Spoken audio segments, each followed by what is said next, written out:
Est-ce que tu sais pourquoi, dans les peintures et dans les sculptures, on représente jamais les poils? Tu comprendras que je peux pas te montrer l'image parce qu'on est sur TikTok et que la nudité bof bof, mais je t'invite à aller regarder et à te rendre compte par toi-même. Alors au début, je pensais que c'était une question technique.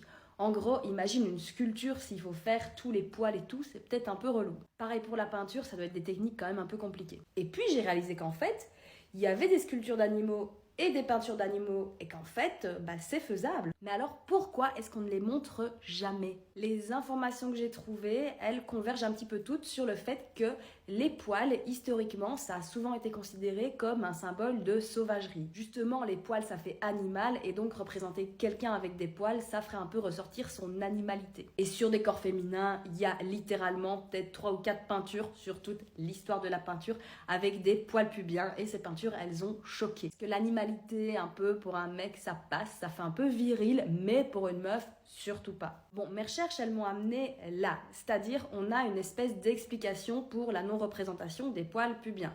Mais quid de tous les autres poils de notre corps? Genre, c'est fou.